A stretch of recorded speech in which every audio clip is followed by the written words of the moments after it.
own Mr. Daniel Koulack, and he's going to be happening in town on Thursday with the Knappen Street All Stars. These guys are on tour.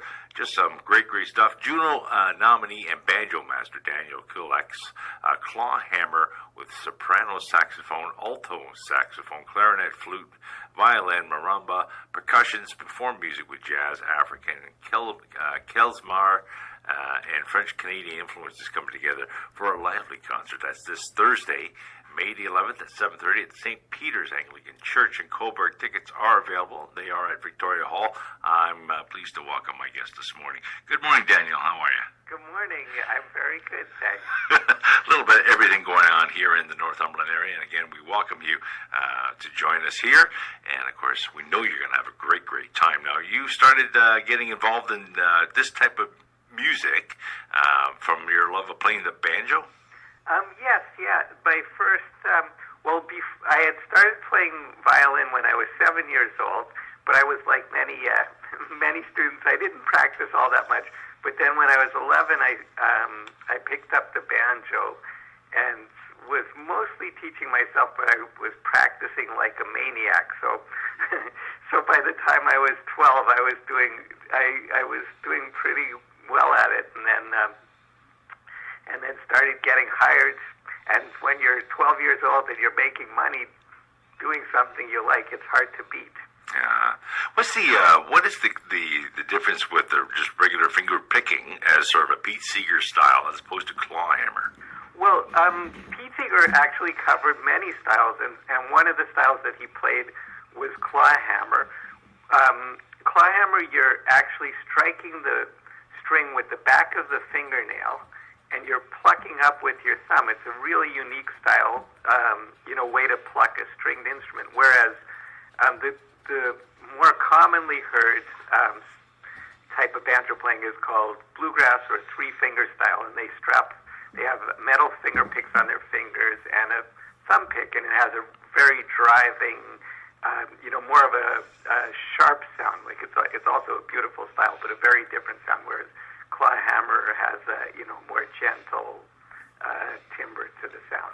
But your interest in picking up the banjo as opposed to a guitar, because I mean you kind of grew up in that age where it was like probably the 70s, where everybody was trying to find their niche as far as what rock music was all about. The banjo being an odd instrument out, much like the violin at the time. What was your drive to get over the banjo as opposed to something like a guitar or something?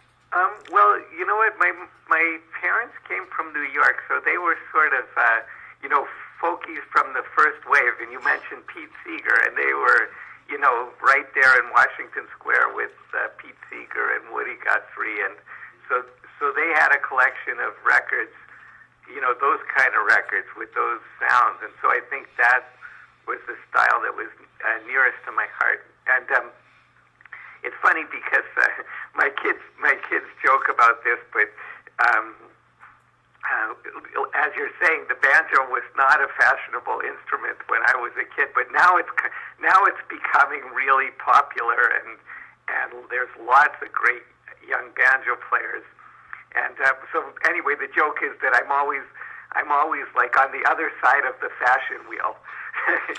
How things come around. I'm always at the side where it's I'm always either ahead or behind the times, but never like quite in sync. A week late and $1 short, they used to say. Yeah, something like that. Well, I tell you, when it comes around again, you'll actually be right on top of it. Yeah. So you started playing the banjo at an early age. When did you start writing your own material? Quite early on as well. The very first tune I wrote when I was 12 years old, and I'm not a prolific writer, but over the years, material accumulates. And so, in my early 20s, I started working on my first recording, and then I orchestrated it in a way that was unusual, partially because in Winnipeg there weren't a lot of people who played old-time fiddle in the style, that Well, we look at, as far as old-time fiddle players, especially from the Maritimes area, we're thinking Don Messer and his group. Ashley McIsaac is another one. That would play. Yeah, there's many extraordinary fiddlers and fiddle styles in Canada. And actually, I play other instruments. One of them is the double bass, and I get to play with lots of fiddle players. But with the banjo, the type of fiddle style that really goes with it is a southern style of Appalachian fiddling. And there are actually, I think now in Toronto, there's an incredible, and in Ontario, incredible community of people who play that particular style. But when I was growing up, there was literally nobody in Winnipeg that played that style. So I ended up, getting involved musically in different projects and different styles of music, and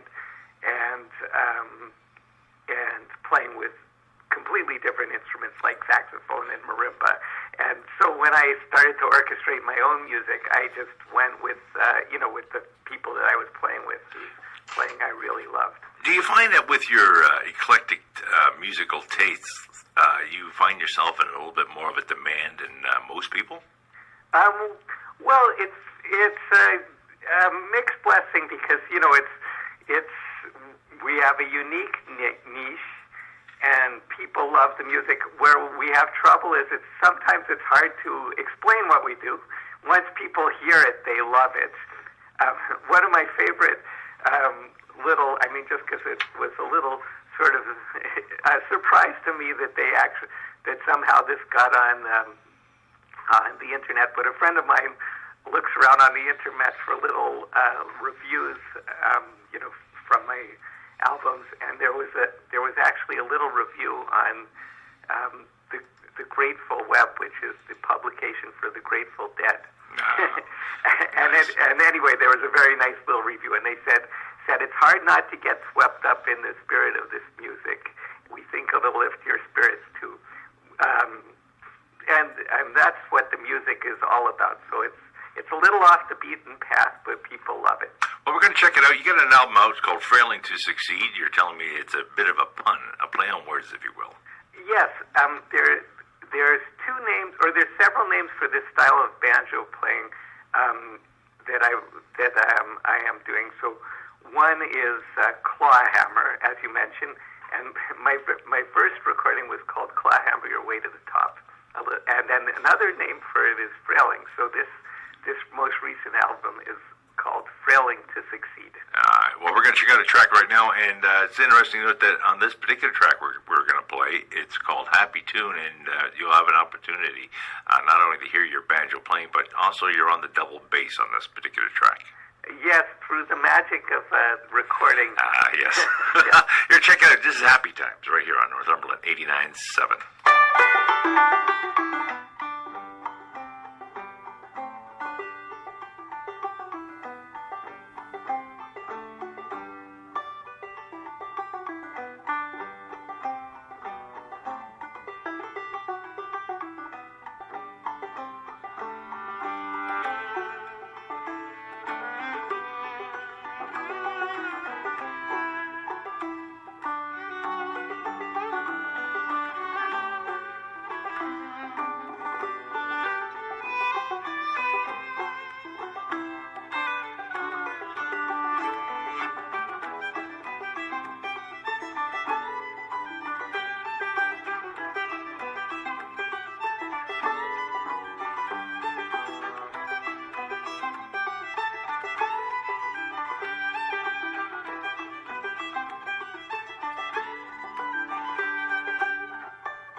That's the happy tune right here on Northumberland 89.7. Again, that would be Daniel. Daniel, there?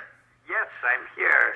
Wonderful. No, that was actually that more or less sort of exemplifies the fine finger-picking style of a banjo that you're used to hearing. Thank you so much. I thought that was a nice treat for sure. This CD is actually available. You can pick it up. It's put out by Little Giant Music, and it was just released just 2 years ago, was it? It was actually it was released in 2016, exactly a year ago. Mm-hmm. But this will be the Ontario release, and Cobourg is our first show in Ontario. Beautiful. Have you been touring the album for the last little while? Because the size of the band, we don't do tons of playing, but we did when we first put it out. We did a tour on the prairies, a nice tour. So this is sort of our second little jaunt. It's the Knappen Street All Stars. They're happening this Thursday over at the St. Peter's Anglican Church. They're right there in Cobourg. Tickets are available, and you can get those tickets by calling 905-372-2210 and get yourself a seat for this fantastic show. Now, the show begins at 7:30. Is that correct? Yes, 7:30, as you said, at St. Peter's Anglican Church, and it's organized by Marian Maruzik from Cornell House, and she's been just amazing to deal with, and we're very excited about coming there. Yeah, well, I tell you, she reached out to us and said that you guys were coming, and we were all excited by that as well, because we like to focus on a lot of the entertainment in and around the Northumberland area, and this is just a perfect opportunity to partake in that again. We really want to thank you for your time, for coming in and talking to us a bit about this album. You're out there playing all these instruments, banjo and double bass. Do you find an opportunity to teach it as well? I do.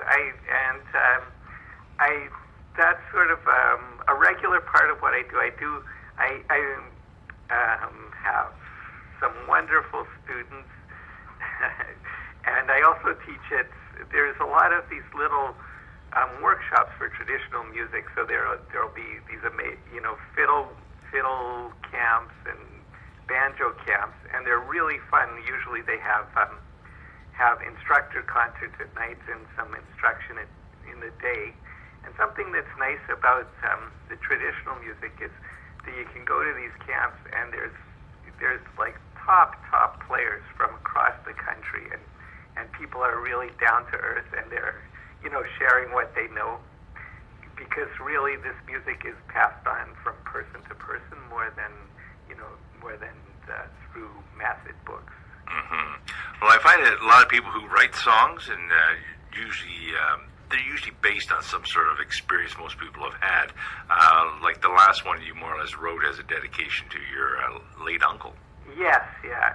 He's just like such a sweet guy. Sometimes when I'm sitting down, I'll think of a person, or I'll just have something in my mind, and then the music comes out in a certain way. Was he musical as well? He wasn't a musician, but he loved to hum and make up very, very silly songs. We're actually going to enjoy one more track before we leave you. We know you're incredibly busy, and of course, from last night's concert, maybe a little tired. Simon and Maiha. Simon and Mika. Mika. Yes, yeah. Those are the two sons of a very dear friend of mine named Jacob Akin, and they're just like they're very joyful people, and so just wanted to sort of give them a little tune. Absolutely. Is this CD going to be available this Thursday? Absolutely. I'll have the product, and we have CDs, and we also have vinyl for the vinyl aficionados. The vinyl aficionados. I love the sound of that for sure. I'm a big vinyl guy over here, you see. Oh, great. There'll be a special copy for you. Well, I appreciate that. Daniel Koulack and the Knappen Street All Stars, guys. These guys are on tour right now, and we are very excited and very happy to have them coming through the Cobourg, St. Peter's Anglican Church, right there on Peter Street, across from Victoria Park. As when you're in town, though, try to arrive a little early, Daniel, and look around the town. You know what? We have been hearing nothing but amazing things about Cobourg, and we have made that our plan. We're going to be, try to get there early afternoon at latest so that we can have a little bit of time in the town. Yeah, because I'm telling you right now, it's one thing to drive through it, but it's another to stop, get out, and experience what the Northumberland area has to offer. And you are actually coming at a beautiful time as well, because late spring, just on the cusp of summertime, it's just beautiful down here. So you have a few flowers. yeah, there's going to be quite a few of those as well. Juno nominee and banjo master Daniel Koulack's clawhammer with soprano saxophone, alto saxophone, clarinet, flute, violin, marimba, and percussions, performing just some great jazz music and French-Canadian influences coming together for a lively show. Just going to be just great. Tickets are $25 in advance, $30 at the door. Students are $10 in advance, $15 at the door. Come on down, check it out. You won't be disappointed. We're going to leave you with one more track, Simon and Mika, as Daniel has said, a little bit of a personal tune. And of course, we really want to thank you for spending a bit of your morning with us. An absolute pleasure. Thanks so much for calling, and we're really looking forward to coming to Cobourg. Absolutely. We'll see you in a couple of days, my friend. Okay. Here's Simon and Mika right here on Northumberland 89.7.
I'm Chef Michelle. I'm Chef Michael. You don't